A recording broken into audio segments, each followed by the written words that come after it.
Yesterday, I surpassed 800 Elo on chess.com. That game felt a little bit cheesy. It feels like I didn't truly deserve to crack the 800 mark. And so immediately after that game, I decided to play the game that we're going to look at today. And I think this game proves that I at least belong around the 800 Elo. The 800 Elo. I sound like an old person talking about the Googles. But I thought it'd be fun to take a look at this game. I thought it's pretty solid. You can let me know in the comments down below if you think that this was a solid game or a terrible game, or if I missed anything. I'm sure there will be tons of things that you will see that I didn't while playing the game or even while reviewing it. So let's get started looking at the game against Rafael Katunda. He was at 787 or something like that. I was at 802, and he opens up with the classic e4, and I decided to counter and attempt the Caro-Kann opening. I never do this for black. I don't know what possessed me to do the Caro-Kann, but it seems to have worked out. I don't know any of the lines. I don't know anything that I'm supposed to do. I tried to, in the back of my mind, just maintain some of the core principles of chess. And so when he brings his knight out, I'm looking at a way to kind of preemptively get my king ready to castle on this side, giving him a little bit of an escape route. His light bishop comes out, just kind of making sure that I guess my rook doesn't move up. I put him into check. He counters with his dark bishop, and I decide to pull back here thinking that, you know what, if he does decide to take, my queen takes, putting him back into check, and I'm not going to be immediately threatened by a pawn, because if he does that, it's a free pawn to take, put him back into check, do this, put him back into check or take or whatever. There was a few options here, but I draw back, he takes, I trade that out with the queen. We're basically in the same position, but I put him back into check, and he does move the c pawn up to block that. So now I have an option of moving up just a little bit, putting some pressure on this pawn, threatening the structure. If he doesn't take, then I can actually threaten his light bishop. He moves his queen up, I'm assuming, so that when he moves this pawn forward, he would be able to threaten my queen. I'd have to retreat, but I just closed the position, which was my plan all along, really building up the pawn structure here and threatening his light bishop. So he does move over, deciding to move over here. And at this point, I'm thinking, you know what? He's probably looking to put me into check, force me to lose castling rights, force me to move this bishop up here. I'm just going to preemptively protect the king. He decides to castle, which makes sense. And now I'm getting my knight involved so that I can castle kingside. And I've already got my little escape route, even though it is blocked by the bishop right now. I'm setting up nice to have a fully developed back rank.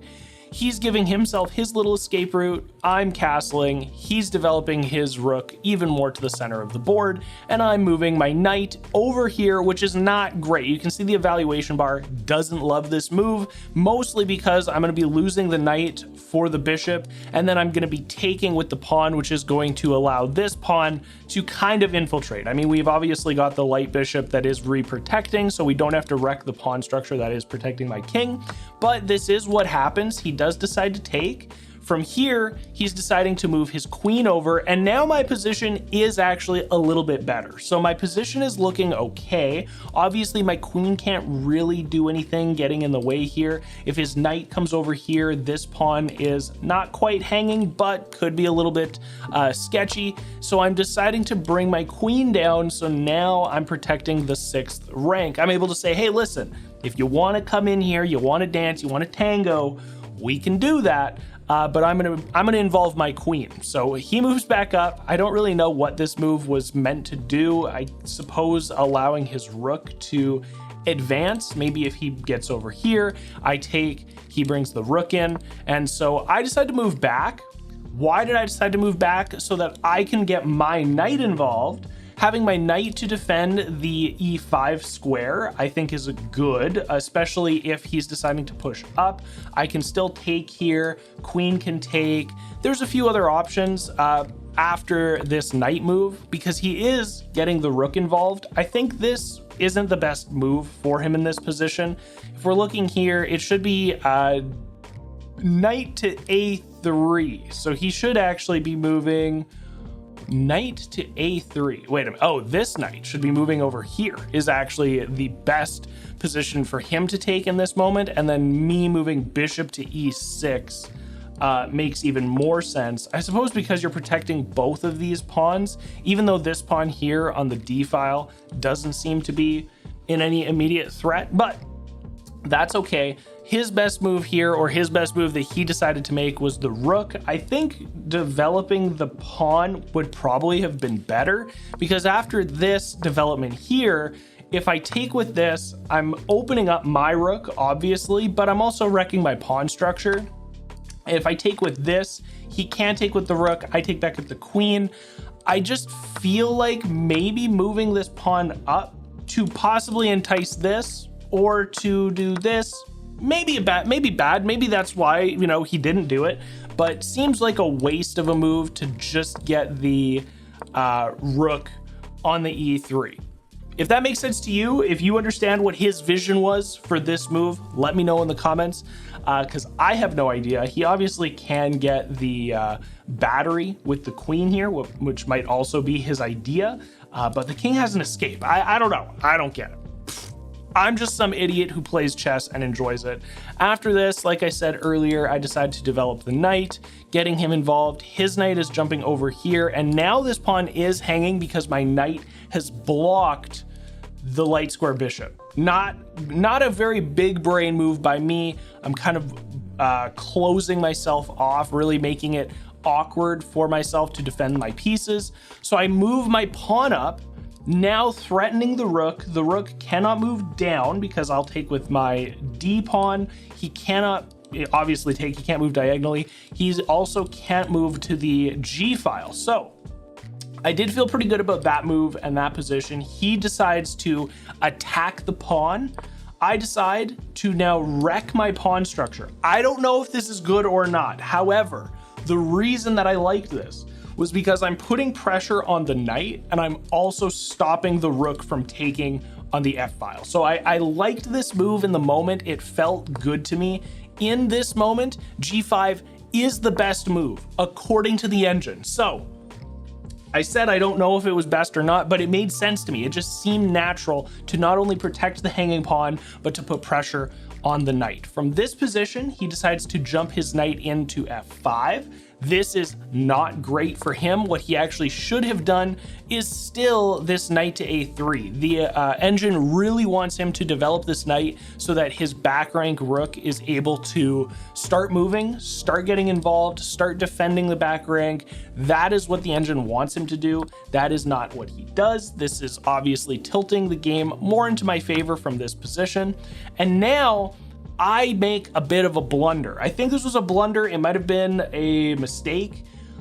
I don't really know what my thought process is on this. I guess the idea was that he takes with pawn, I'm gonna take with my bishop, I'm gonna get rid of the knight, I'm gonna trade the knight, but now I have a line to move the queen over. I will have both of my rooks connected on the back rank. So even though it's not a great position for me, in this position I should be moving queen to E6, so threatening here, re-threatening the knight. The knight can't move down, right? Can't move here, can't move here, can't move here, can't move here. This is blocked, can't move here. He could move here. I suppose this would be the safest position for him to go. But what is he gonna do after that, right? Like, I'm not taking with my queen to lose it to a pawn, but from here, he's threatening a pawn. He is threatening the bishop. I suppose that's not amazing. But as soon as he takes, I take back. I'm not sure. Queen should have moved. That's the moral of the story there. Whoops, we're going back too far. I decide to throw my knight in the mix. He jumps down, getting a fork on the king and on my bishop. So it's forcing me to move my king. Then he jumps up, foregoing the bishop to put pressure on my queen. Very interesting. I do feel like in this position, he should have taken the bishop. It's worth technically half a point more. It still puts the queen into check, and even though I do take, you're getting a slightly more valuable piece after, you know, forcing my king to move. Seems like a weird position, seems like a weird thing to do, because after this I'm like, well, I'm obviously going to take the rook that my knight is threatening. I'm now going to put you into check and threaten the queen, so I'm going to get the queen out of this exchange as well. If he doesn't take with the pawn, he does take with the pawn, doubling up, which is not great when your king is on that side of the board. And now I'm able to move my queen over, threatening the knight, threatening to get onto the back rank again because this knight hasn't developed. And as soon as I do that with a rook building a battery, we can do a queen trade, putting the king into check, and we're giving him some bad news bears. So from here, he's now putting a fork on a rook and my queen. I see this, I'm like, I'm just gonna take this free pawn that's over here. Don't love that. He does take the free rook. Put myself in not the greatest position in the world, obviously, but things are going to turn around here. Things are going to look very spicy for me right away. I take this other free pawn, really just trying to open up the king, really just trying to say, you know what, you've got all these pieces here. They're protecting you. They're making it difficult for me to work. Let's get rid of those because nothing else seemed super clear. Obviously, I could have decided to move the bishop maybe to g4. In this position here, queen takes f3. Actually, this was the best move. That's the best move in this position. So I guess I'm kind of smart. I guess I kind of sometimes do the right moves after spending enough time looking at them. You can see that I do spend a little bit more. I've got about a minute time deficit compared to Raphael here. So I spend a little bit more time looking at these positions, but I am able to find the best move every once in a while. From this position, after taking the pawn, he decides to march up. Why does he decide to march up and not put queen onto e2 or even queen to d3? You know, oh, queen to d3 doesn't make any sense at all. I understand why he didn't do that. Queen to d2 also doesn't make a lot of sense. Actually, I don't know why these, I suppose these positions are coming up in the engine because it's a losing game immediately. There's very little that white can do in order to win from this position, I suppose. And aside from me blundering catastrophically, he does march the pawn up on the d file. I move my queen back, putting him into check again. He moves over, forcefully moves over, and now I march my pawn up. This is giving him a bit of an advantage. So now queen to d4, putting me into check, which I believe is what his next move is. Yes, queen to d4 puts me into check.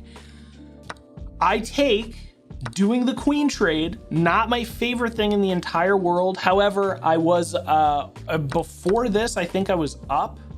Was I up? No, he was up by 1. He takes, and now I put him back into check. So this isn't great. I had a path to checkmate. I don't actually even know what the path to checkmate was from this position.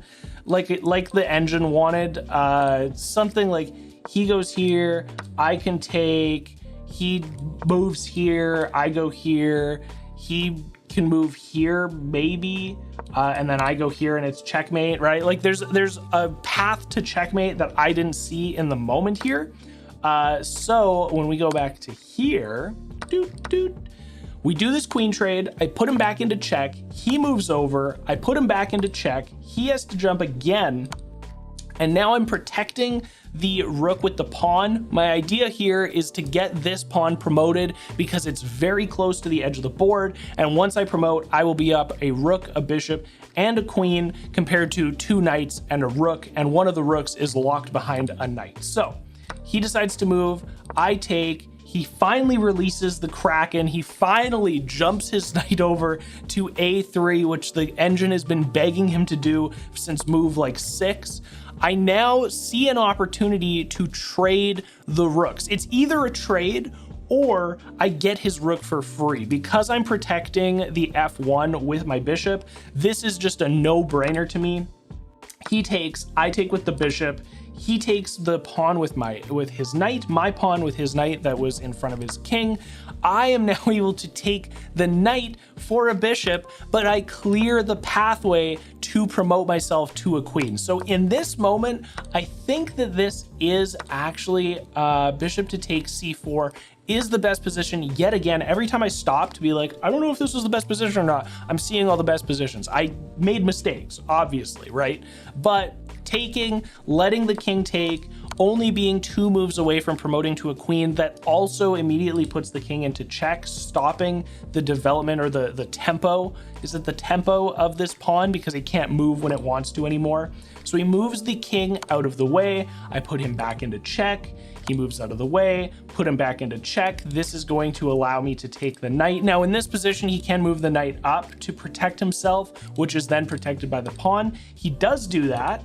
And now I'm just gonna march another pawn over because he can't really do anything. Once I put him back into check and protect this side of the board, I'm also protecting if the pawn decides to move forward. I'm just gonna take, putting pressure on the knight, marching over here. He decides to put me into check in this position. I move a little bit closer to him, again, forcing him to basically move. In this position here, he could have, if he wanted to, maybe move d7. That is what the engine is saying the best move is in this position, so the king can't take. And then I do need to take with the queen, but then he pretty much guaranteed loses the knight after that. So I understand why he tried to save the knight. He moved it back so I can't put him into check or anything.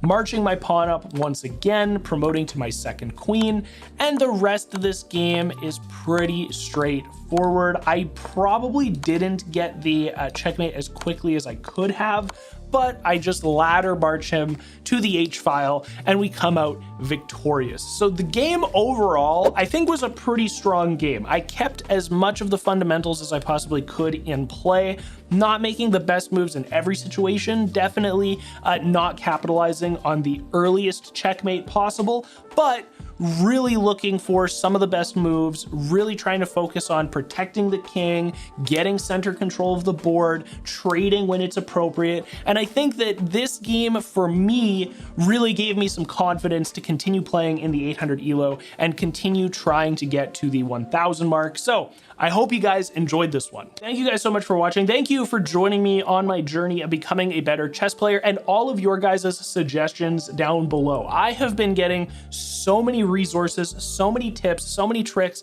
It has been really incredible developing as a player, and I hope you guys are enjoying watching that process as well as just enjoying hanging out with me while I play games of chess. If you got any suggestions for the channel, definitely leave them down below as well. I read every single comment. I'm always looking for new interesting things to do besides just playing games or analyzing games that I play. Yesterday, for example, took a look at some incredible Hikaru games. I've got some other ideas for looking at some grandmasters or regular players and just analyzing those games as well. Whatever it might be, leave it in the comments. I would love to check it out. If this is your first time seeing me and the channel and you like chess or chess content, definitely subscribe. I upload a new chess video here every single day. If you made it this far, like the video with all of the shilling and the horrible end of video things that I like to throw in here out of the way. I love you. I appreciate you. You're beautiful. Don't forget that. And I will see you in tomorrow's video. Peace.